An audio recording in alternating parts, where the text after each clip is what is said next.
Hi everyone, my name's Layla and today I'm here in Shoreditch in East London with SanDisk Extreme Team photographer and all-round great guy, Joao Carlos. Today Joao's going to be sharing some of his top tips and tricks on how to take better photos on your smartphone.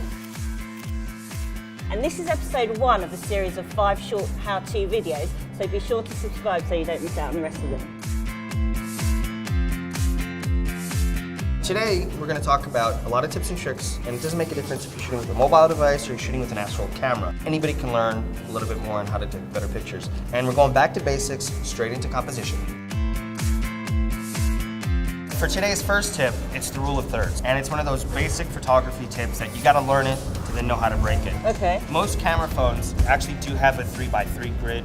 Put your model or your subject in that third, and that'll make for a better composition.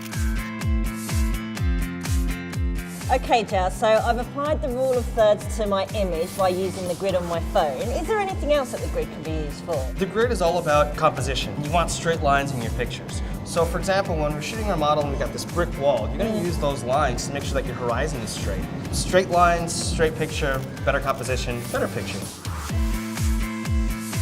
Empty spaces are also very important. Okay. And that's where the rule of thirds is important, but you mix that with empty spaces, you make for a much more interesting image. But watch out, make sure you don't have anything that's strange and awkward that shouldn't be on your edges of your image. I suppose if there's something in the composition that shouldn't be there, then your eye tends to get distracted by it. So I suppose the photographer would just move around to get rid of those. Sure, step forward, step back, step to the side, makes for a much more interesting image, always. So it's all about the camera angle. Okay. You got to change up our perspectives. Yep. You're going to get up high, get down low. Okay. You know, dog's eye view is down low, and it makes for a more interesting picture. So is that what photographers mean when they say they're working the scene? It's about working the scene, about taking different angles, moving around, getting up high, getting down low.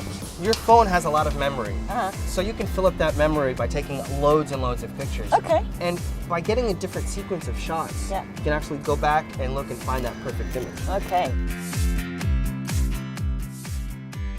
Use reflections to create new and unique images. So you've got reflections in puddles, mirrors, windows. I mean, pretty much any type of reflection can create something new and unique. Joao, thank you so much for those awesome tips and tricks. I'm certainly going to be using the grid more on my phone and looking for some cool reflections too. Don't forget to tune in to more of Joao's tips and tricks in our future episodes.